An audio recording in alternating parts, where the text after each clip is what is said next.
यदा यदा हि धर्मस्य ग्लानिर्भवति भारत अभ्युत्थानम् अधर्मस्य तदात्मानं सृजाम्यहम् परित्राणाय साधूनां विनाशाय च दुष्कृताम्। तन से नहीं मरना है, मन से मरना है। कैसे मरना है? जीते जी आप सब कुछ देखते हुए, जैसे मरा हुआ मुर्दा कुछ नहीं बोलता, चाहे कोई उसको कितना माला फूल पहनाए और चाहे कोई उसको जो है चप्पल जूते से मारे और चाहे कितनी उसकी निंदा करे, चाहे प्रशंसा करे, मुर्दा उठ करके लड़ता नहीं, न बोलता है। इसी तरीके से जीते जी तुम्हारे जीवन में कुछ भी हो जाए, सर्वत्र चला जाए, तब भी हम फायदे में हैं। क्यों फायदे में हैं? जब आप धरती पर आए थे तो आप क्या लेके आए थे? एकदम निबस्त आए थे। तन पे वस्त्र भी नहीं था। आपका कोई सब कुछ ले जाए, उसके बावजूद भी कम से कम जो आप वस्त्र पहने हैं उतना तो फायदे में हो। भाई आपका तन का वस्त्र तो कोई उतार के नहीं ले जाएगा। आग लग जाए, चोरी हो जाए, डकैती हो जाए, सब उठा ले जाए कोई, तब भी जो पहन के आप कपड़ा सो रहे हो, बैठे हो, जा रहे हो, तो उस कपड़ा तो पहने हो, फायदे में हो। तभी वो संत जब उसकी कुटिया में आग लग गई तो वो कुटिया के बाहर आ करके नाचने लगा और चिल्लाने लगा, अभी फायदे में, अभी फायदे में है। लोग पगला गया, शायद सब जल उल गया है, पागल हो गया है। तो लोगों ने पूछा उससे, संतों की हर बात में रहस्य होता है। तो पूछने में क्या बात, क्या फायदे में हो? कि अभी फायदे में है, सब जल हुआ, जल जाने दो। लेकिन जो पहने लंगूटियाँ पहने, बिना पहने आए थे हम, जब एक लंगूटी फायदे में है, तो अपनी सोच को बदलो। कल भी जैसे बात चली, आज सुबह ही बात चली कि आपको किसी प्रकार का कोई भी दुख क्यों होता है? कोई भी दुख क्यों होता है? किसी भी दुख का कारण है आपकी चिंता। आपको कोई दुख है, उसकी आप चिंता करने लगे। अब उसका भी की पॉइंट क्या बताया गुरुजी ने? आपको जो चिंता हो रही है तो वो भी किसी चाहना के कारण। तो सबसे मेन पॉइंट क्या है? चाहना। आप हो ब्रह्म, एक आपकी चाहना ने आपको ब्रह्म से जीव बना दिया, और चाहना की पूर्ति के लिए गलत साधन जो आप इस्तेमाल करते हो, उससे जीव से आप हैवान बन गए। तो हैवान बनाया किसने? आपकी चाहना ने। इसीलिए लाइन आती है कि चाह चमारी चिमड़ी अति नीचन से नीच, और तू तो पूर्ण ब्रह्म था यदि चाह न होती बीच। अरे तुम पूरे ब्रह्म थे, एक चाहना के कारण तुम ब्रह्म से जीव बन गए। तो इसलिए कभी भी कोई चाहना नहीं करो, कोई चाहना नहीं करो। जीवन में आप जब कोई चाहना नहीं करोगे तो आपको आनंद की प्राप्त होगी और आप पूर्ण भगवान रहोगे। तो यहाँ क्या बोला भगवान ने? मरने से पहले मरो। मरने से पहले मरने का मतलब ही नहीं हम जाके जमुना जी कूद पड़े और कहें आज आपने पॉइंट बताया तो मरने से पहले मरो। तो हम ऐसे तो मर नहीं रहते, हट्टे कट्टे थे, तो हमको जाके जमुना जी कूद पड़े तो जेल हम लोगों को कराओ कि आज जमुना गुरु जी ने बोला था मरने से पहले मर जाओ, तो आज हमने गुरु की वाणी सुनी, मर गए। तन से नहीं मरना है, मन से। मन से क्या मरना है कि कोई मेरा अपमान करे, कोई मेरा बड़ा मान करे, कोई हमको बहुत खिलाए पिलाए, कोई हमको कुछ न दे, कोई मेरा सर्वत्र नुकसान कर दे, उसके बावजूद भी हम इस मुख से कुछ नहीं बोलेंगे, शरीर से कोई रिएक्शन नहीं करेंगे। क्यों? मुर्दा रिएक्शन करता है क्या? बस मरने से पहले मरना यह है। लेकिन आदमी जिंदा कहानी आगे कर देखा था, क्या कर रहा है, हमारी बहू क्या कर रही है, चाहे जितना सास को बोलो भैया अपना एक किनारा पकड़ो, जब तुम बहू से नहीं जीत पाती हो काहे से पंगा ले रही हो। तो लेकिन चाहे कितना समझा दो तभी कहानी आगे कर देखा था कि क्या कर रही है बहू। क्यों? वर्षों की बड़ी पुरानी आदत बातों से नहीं सुधरती। ये गुरु का ज्ञान जब रोज अंदर जाता है तो मन की सफाई होती है। गुरु जी कहते हैं ना भाई ठीक है तुम्हारी बात नहीं मानो, लेकिन प्रैक्टिकल में तुम अपने जीवन में देख लो कि तुमने 50 साल 25 साल की थी, तुमने शादी का बेटे की, 50 साल उम्र की, तुमने 50 साल 25 साल तुमने बहू को देखा, तुम्हारे अनुसार आज तक वो नहीं चली, तुम्हें दुख होता है, तुम्हारा खून जलता है, तुम इरिटेशन में आती हो, डिप्रेशन में आती हो, खिसियाट में बच्चों को मारती हो, तो इससे आज तक तुम कभी सुधार पाए? जब नहीं सुधार पाए तो काहे अपनी जान दे रहे हो? अपनी शांति के लिए चुपचाप बैठो।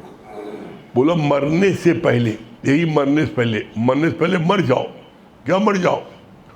कुछ नहीं बोलो। मुर्दा कुछ बोलता नहीं है, चाहे कितना उसको कोई बेइज्जती करे, चाहे कितना उसको मान, कुछ बोलता नहीं है। तो यहाँ पर जब आप भी मरने से पहले मर जाओगे तो फिर आपको किसी प्रकार का कोई मान अपमान लाभ हानि जीवन मरण दुख सुख कुछ नहीं होगा। लेकिन गुरु इतना समझाता है तब भी तो मरते नहीं हो। मन से मरना है कि हम गुरु का कहना मान के आज से परिवार में जो जैसा करा कर, हम कुछ बोलेंगे नहीं। आंखों से देखो, कानों से सुनो, बोलो कुछ नहीं, ये मरना। लेकिन आप कहोगे आप अपनी बात अपने को, हम तो बोलेंगे जरूर चाहे कुछ हो जाए, चाहे कहना माने चाहे ना माने, हम अपनी भड़ास निकाल लेंगे बस। तो भड़ास निकाल तो लिया, तो आप ये देखो भड़ास निकालने पर बुद्धिमान व्यक्ति वो है जो फायदा नुकसान सोचे। तूने भड़ास निकाला तो क्या तुम बहू की प्यारी बनी और दुश्मन हो गई और नफरत फैल गई ना। तुम अगर कुछ ना बोलती तो हो सकता है तुमको एक कप लायक चाय देती, लो बहू लो सासू माँ चाय पी लो, तुम्हें बना पाए। लेकिन चूंकि तुमने हर काम में बोल बोल करके तुमने इतना अत्य कर दिया, उसने कहा जाओ अब हम निपट लेंगे। तो पता लगा कि बहू तो गई, सासा लड़का भी चला हुआ। तुमको भला उससे न कहो ज़्यादा अच्छा था। क्यों? तुम्हें तो विश्वास था ना कि जब तक लड़के की शादी नहीं हुई लड़का जो पल्लू के नीचे घुस जाता था, अरे मम्मी मम्मी मम्मी मम्मी, बिना तुम्हारे हमें नींद नहीं आती, बिना तुम्हारे हम खाना नहीं खा सकते, बिना तुम्हारे रह ही सकते। रात दिन मम्मी मम्मी करते करते तुम्हारी आदत पड़ गई बुरी। तुम समझे लौंडा हमरा है, लेकिन नहीं पता कि शादी के बाद में वो बीबी का हो जाता है, नहीं पता। और इसी में तुम धोखा खाते हो। तो गुरु जी बहुत मजे से बताते हैं, कहते हैं कि तुम रोती हो कि बताओ अभी मुश्किल से इसको 4 महीना हुआ है और मैंने इसको जो है मैंने इसको 25 साल पाला पोसा, इसका गोमूत्र हमने उठाया, इसको मैंने कितना इसकी लालन पालन किया। 25 साल की मेरी सेवा नहीं देख रहा है और ये 4 मुँह में कल मुँह को देखा, उसके चक्कर में चला गया। अब तुम वो कल मुँह बोल रहे हो बहू को, वो कहे अच्छा बोलो, हम तुम्हारा मुंह काला नहीं तब कहना। वो लड़के को अब वो कह देती, कंडीशन रख देती है, या तो तुम अपनी अम्मा के साथ रहो या हमारे साथ रहो।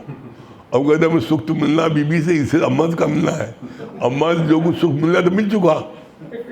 तो अम्मा कहते अम्मा खा करी बढ़िया शांति होती है, अम्मा तुम अलग रहो हम अलग रही, घर में शांति बनी रहे। अम्मा को हाथ पैर जोड़ जा रही, मना करके अम्मा तुम अलग रहो, अलग कर दिया। बताओ क्या मिला तुम्हें? पहले तो घर बैठे कुछ जो है मिल जाता था, है बच्चों को प्यार मिल जाता था, पोता पोती को प्यार कर लेते हो, वो वंचित हो गए। तो इसलिए बोला भगवान ने कि मरने से पहले मर जाओ। फिर क्या बोला, कितनी अच्छी बात, मरने से पहले मरो, काल को सिर देने से पहले सदगुरु को सिर दे दो। क्या मतलब, तुम्हारे इस तन का शरीर ये काल को जाएगा, और काल जिस दिन जिस समय चाहेगा तुम्हारे को जबरदस्ती ले जाएगा, तुम कुछ नहीं कर पाओगे। लेकिन जब तुमने अपने अहंकार का शीश जब गुरु को दे दिया, तो अब काल के लिए बचा कहाँ? काल का ले जाएगा।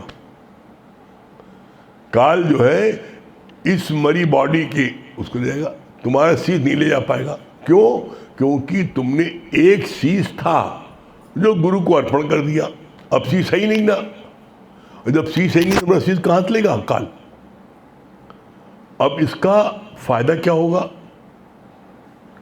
गुरु को शीश दे दोगे, गुरु को शीश दोगे तो क्या होगा? तुम्हारा कल्याण होगा, तुम्हें मोक्ष मिलेगा, तुम्हें मंजिल मिलेगी। और काल को शीश दोगे तो तुम्हारे को गरम गरम खौलते तेल में डाला जाएगा। काल को शीश दोगे तो तुम्हारे को वो जो है जितना भी तुमने बदकर्म किया उसकी सजा तुम देगा जरूर। और जब तुम्हारा शीश ही नहीं बचा तो कहाँ ले जाएगा? तो ये जो अहंकार का शीश है, इस अहंकार के शीश को गुरु के आगे झुका दो, गुरु को दे दो, तो तुम मंजिल को प्राप्त कर लोगे और परम आनंद की प्राप्ति। मुक्ति क्या है? एक लाइन में बोला गुरु जी ने, मुक्ति क्या है? सर्व दुखों की निवृत्ति और परम आनंद की प्राप्ति, यही मुक्ति। अभी आप यहां बैठे हो, आपको कौन सा दुख है? कोई दुख है? कोई दुख नहीं ना। आराम से बैठे हो आप खूब अच्छे से बैठे हो, आपको आनंद मिल रहा है, प्रफुल्लित हो, इस मुक्त हो। तुम्हारे को तुम्हारी चाहना के कारण तुमको चिंता हुई और चिंता में तुम घुलते जा रहे हो। बोला चिंता को ऐसी बला है जो जीवित को जला देती है। चिता तो मुर्दे को जलाती है, लेकिन चिंता जीवित को जला देती है। तो तुमने चिंता की क्यों? अरे यू आर ऑलरेडी गॉड, आप पहले से भगवान हो। तो अब आप पहले से भगवान हो तो आपको चिंता करने की क्या जरूरत है? आप बताओ, आप चिंता क्यों कर रहे हो? आप चिंता क्यों कर रहे हो भाई? आप चिंता इसलिए कर रहे हो ना, इसीलिए चिंता कर रहे हो क्योंकि हमारा बिटवा, हम मर जाएंगे तो हमारा बिटवा कैसे जिंदा रहेगा? हम मर जाएंगे तो हमारी बेटी क्या होगा? ये भूल जाते हो, पलते अलग अलग है प्राणी, पालने वाला एक है।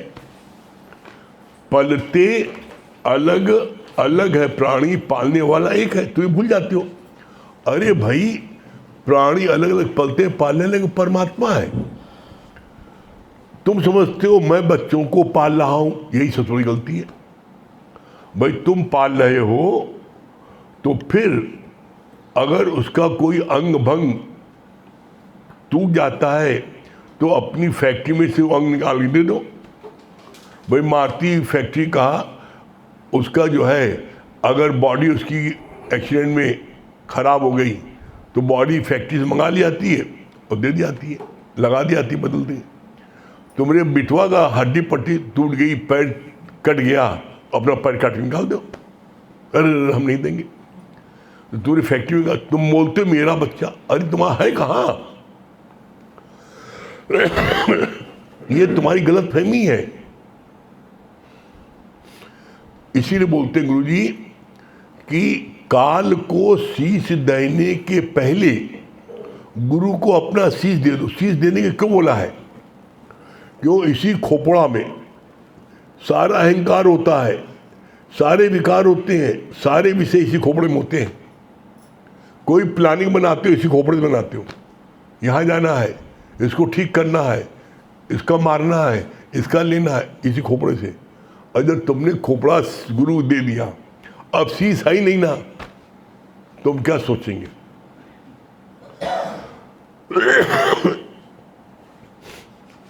ऐसा करोगे तो आपको आनंद की प्राप्त होगी, मंजिल प्राप्त होगा, और आप जो है कभी दुनिया का कोई व्यक्ति आपको दुखी नहीं कर पाएगा। बाकी आगे अमित भैया बताएंगे। अमित भैया आगे।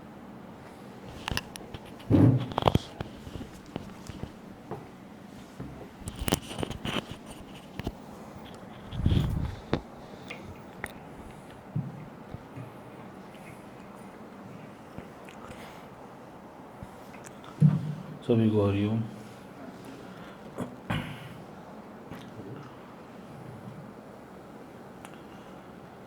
देखिए, ज्ञान जो है, ज्ञान है क्या? ज्ञान तो है सही रमज और सही समझ। अभी जैसे बात चल रही थी अहंकार की, तो यही भाव मन में आ रहा था कि आप किसी भी चीज़ को करने के लिए परेशान होते क्यों? क्योंकि आप ये महसूस करते हो कि आप करने वाले हो। अगर आपने गुरु का ज्ञान मनमना भाव से पिया है तो गुरु ने क्या कहा है? पिक्चर पहले ही बन चुकी है। सोचा सोच ना होई, चाहे सोची लख बार। तो तुम्हारे सोचने से तो कुछ होने वाला है नहीं। ज्ञानी जो है वो सिर्फ दृष्टा बन के देखता है और हर परिस्थिति में सम रहता है। भगवान कृष्ण ने क्या बोला है? जो सुख में सुखी ना हो और दुख में दुखी ना हो, हर परिस्थिति में सम रहे। तो ज्ञानी की स्थिति क्या है? वो हर परिस्थिति में सम रहता है। और अज्ञानी के साथ क्या है कि वो हर परिस्थिति में एक्साइटेड हो जाता है। उसका अपने ऊपर कोई कंट्रोल नहीं होता है। अभी आप देखो, कोई अज्ञानी हो, उसको थोड़ा सा अपशब्द कह दो, देखो आपा खो बैठेगा, फालतू बोलने लगेगा, अब्यूज़ करने लगेगा, तरह तरह की बात करने लगेगा। क्यों? क्योंकि उसका अपने ऊपर कोई नियंत्रण है ही नहीं। और ज्ञानी का अपने ऊपर संपूर्ण नियंत्रण है। जैसे आज सुबह भी बात चली थी, ज्ञानी क्रोध को बुलाता है, वो क्रोध में जल नहीं जाता है। वो कैलेंडर की आग की तरह अपने क्रोध को बुलाता है किसी व्यवस्था को चलाने के लिए। और अज्ञानी के साथ क्या होता है? वो क्रोध में जल के पहले खुद राख हो जाता है। भगवान ने बोला ना, कहा पांचों जो विषय हैं, काम क्रोध लोभ मोह अहंकार, तो जो क्रोध है यही एक ऐसा विकार है कि जिसमें पहले तुम 100% जलते हो, तब जाके सामने वाला 10% जलता है। आप सोचो, बाकी में तो तुमको आनंद मिल जाता है क्षणिक, लेकिन इसमें पहले तुम 100% जलोगे, तब जाके सामने वाला 10% जलता है। और अहंकार करते किस बात का हो? क्यों? क्योंकि ये बांध के बैठे हो कि मैं नहीं करूँगा तो होगा कैसे। जैसे भी बोला, बच्चे के लिए परेशान हो, पत्नी के लिए परेशान हो। आप देखिए ना, अगर आप एकांत में बैठ के आज अपने से बात करिएगा और माइन्यूटली ऑब्जर्व करिएगा तो आप देखिएगा कि हम वाकई व्यर्थ की चिंताओं में परेशान हैं। अगर हमने ज्ञान को मनमना भाव से सुना है तो एक लेश मात्र भी चिंता आपके मन में स्थिर हो नहीं सकती, यह गारंटी है। हम ज्ञान को इधर से सुन रहे हैं और इधर से निकाल दे रहे हैं, इसीलिए चिंताओं में घिर जा रहे हैं। आप बताओ, अगर तुमने ज्ञान को मनमना भाव से सुना है तो भगवान ने पहले ही बोल दिया है, होनी हो कर रहे अनहोनी ना होए। अगर तुम्हारे भाग्य में कुछ होना बदा है तो उसको क्या तुम चेंज कर सकते हो? सोचो। बल्कि उस अवधि तक दिन रात उसी के बारे में चिंतन करके तुम अपने स्वास्थ्य को खराब कर लेते हो। आप देखो ना, इसीलिए गुरुजी को कहना पड़ा यू आर 98% मेंटल। और यह होता कब है? यह होता हमेशा एकांत में है। आप देख लेना, मन की जितनी भी खुराफात है, जब ये एकांत में जाता है तो ही ये आपको सताता है। इसीलिए गुरुजी ने बोला, कहा कि कभी भी एकांत में मत रहो, अपने प्रेमियों के संग में रहो। तो जब इसके संग में रहोगे या तो हरि की चर्चा में रहो, जब इसकी चर्चा में रहोगे, व्यस्त रहोगे, तो तुम्हारा मन कभी भी गंदी गलियों में नहीं जाने पाएगा। और आप देख लो, सुबह से लेकर रात तक जितनी भी चिंताएं हैं, आप बता दो कोई आपके बस में है क्या? जिसकी जितनी उम्र है, कोई 50 साल का बैठा है, कोई 40 का है, कोई 45 का है, कोई भी चीज का तुम्हारे पास कंट्रोल है क्या? जब तुम्हारे पास तुम्हारे मन का कंट्रोल नहीं है, तुम्हारे तन का कंट्रोल नहीं है, तो तुम्हारे पास क्या उसका कंट्रोल होगा क्या? सोच के देखो। ज्ञानी सब कुछ छोड़ के बैठा है और वो क्या कहता है, जो तेरी इच्छा वही मेरे लिए अच्छा। अगर आपने परमात्मा की इच्छा से अपनी इच्छा को मिला दिया तो बताओ उसमें फिर कोई व्यवधान है क्या?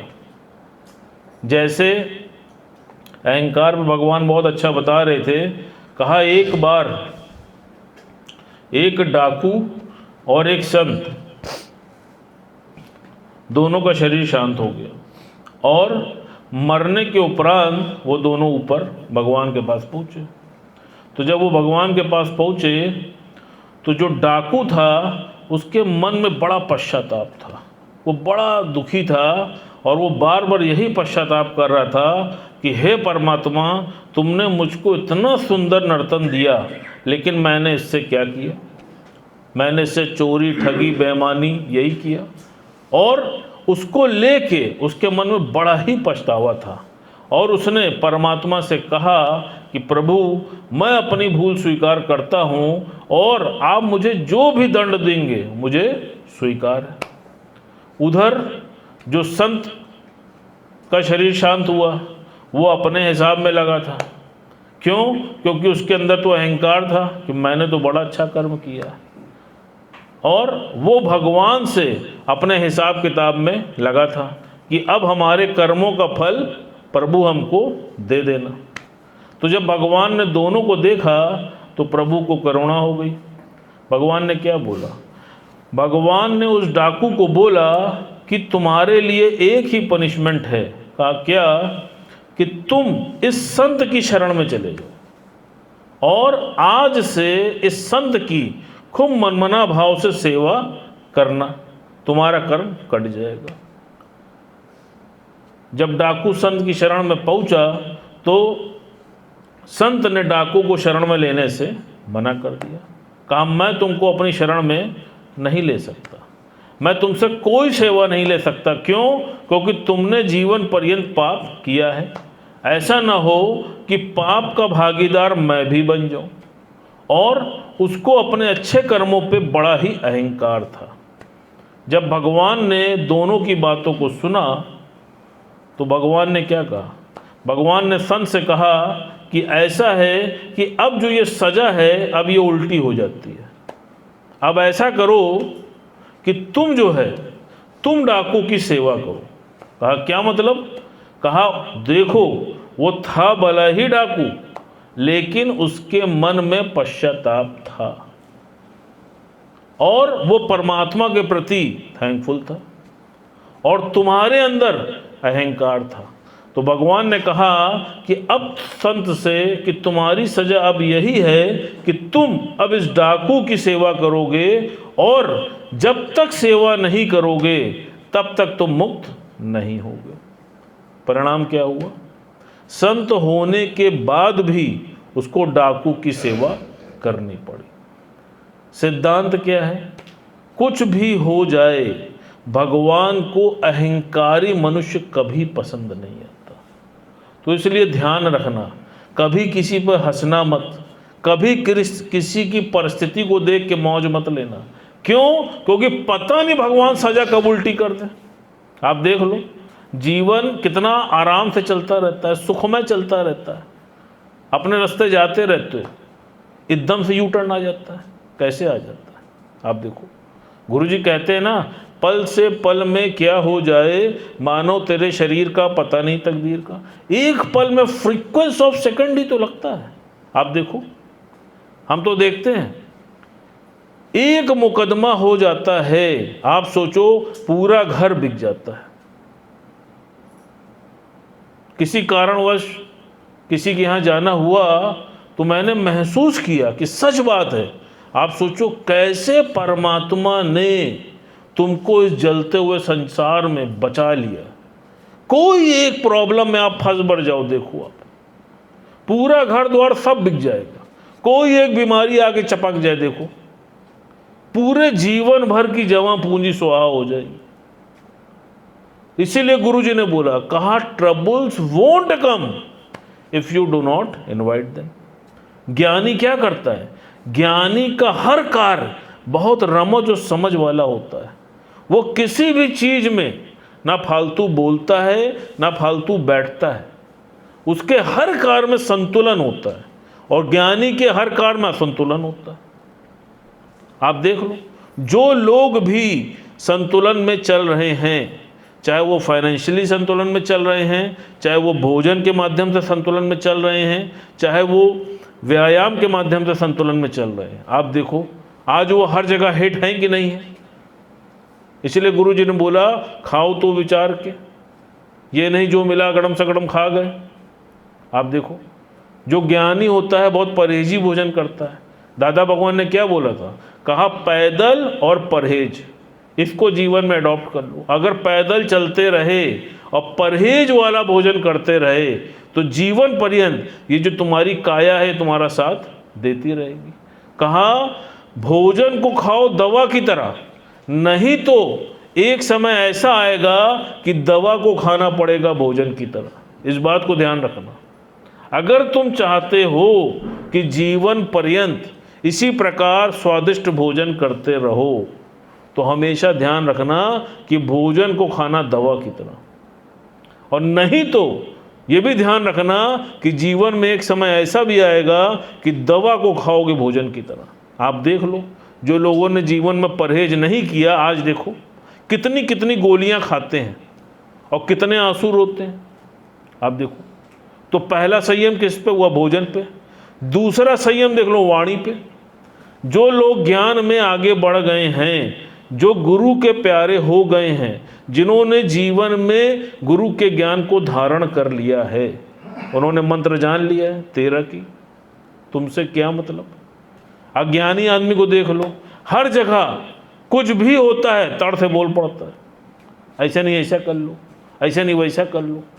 उसको कहीं मान मिलता है? देख लो, जो आदमी हर एक जगह पे इंटरफेरेंस करता है उसको हर जगह अपमान का ही सामना करना पड़ता है।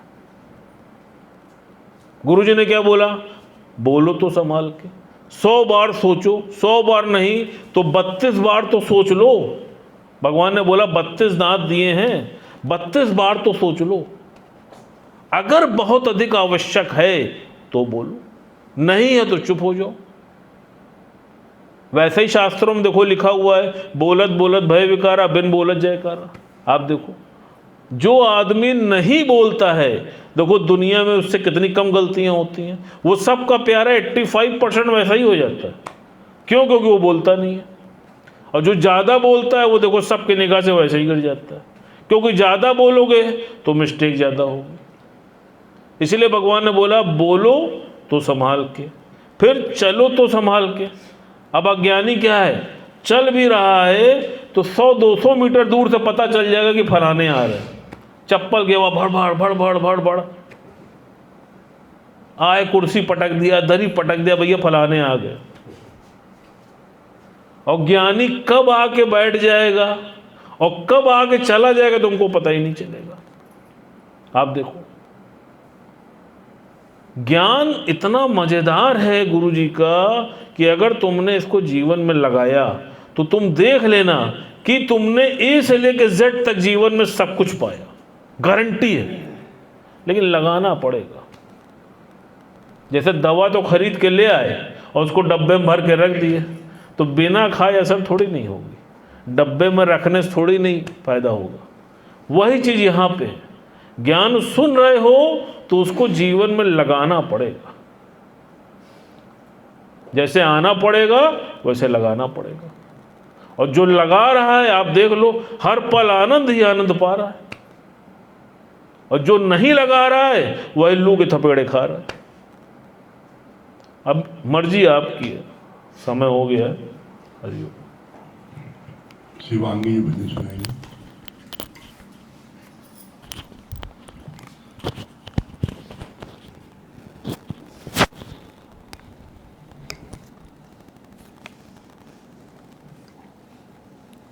सभी प्रेमियों को हरिओम, राम राम। कुछ ऐसी कसक तूने मेरे दिल में जगा दी है, और कुछ ऐसी कसक तूने मेरे दिल में जगा दी है। सोचा था प्यास बुझेगी, सोचा था प्यास बुझेगी, तूने और बढ़ा दी है। कुछ ऐसी कसक तूने मेरे दिल में जगा दी है, और कुछ ऐसी कसक तूने मेरे दिल में जगा दी है।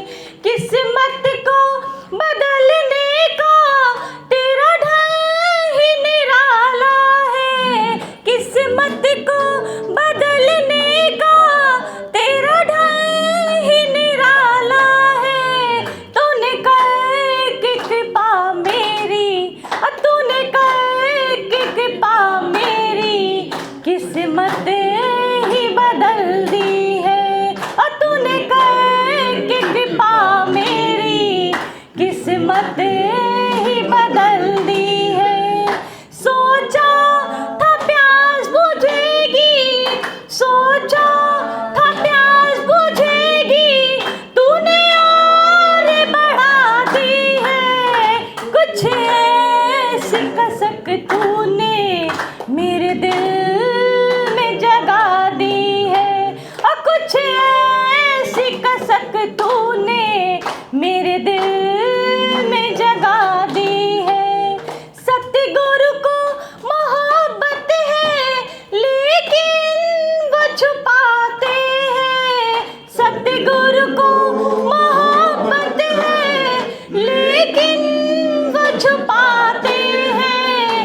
ये बात मुझे उनकी, और ये बात मुझे उनकी नजरों ने बता दी है। ये बात मुझे उनकी नजरों ने बता दी है।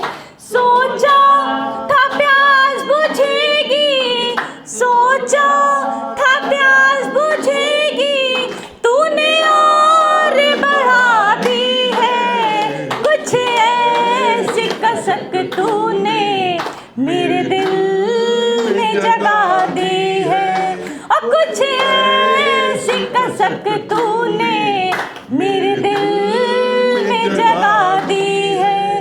मैं खाने क्यों जाऊं, यहाँ पी करे तेरा हूँ। मैं खाने क्यों जाऊं, यहाँ पी करे तेरा हूँ।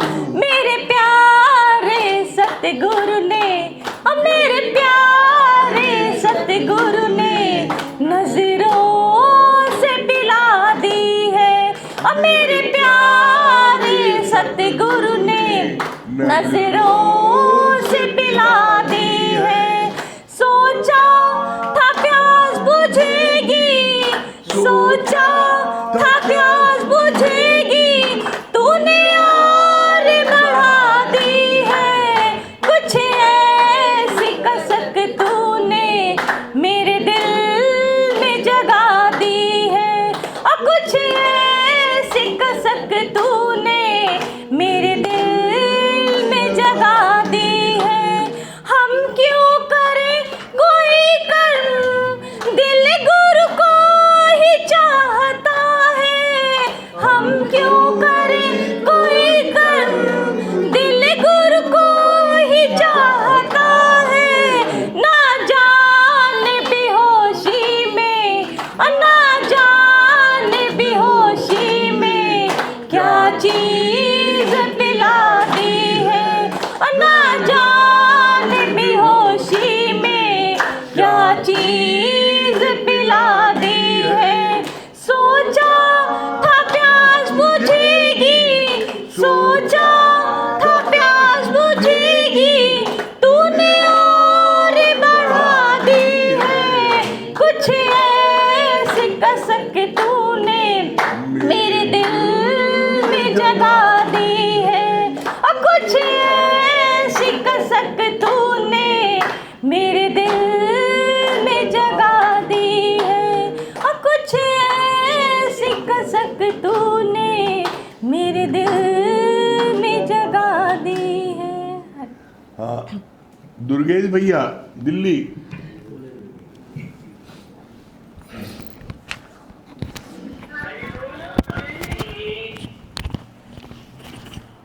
हाँ, हरिओम। क्या बता रहे दुर्गेश भैया?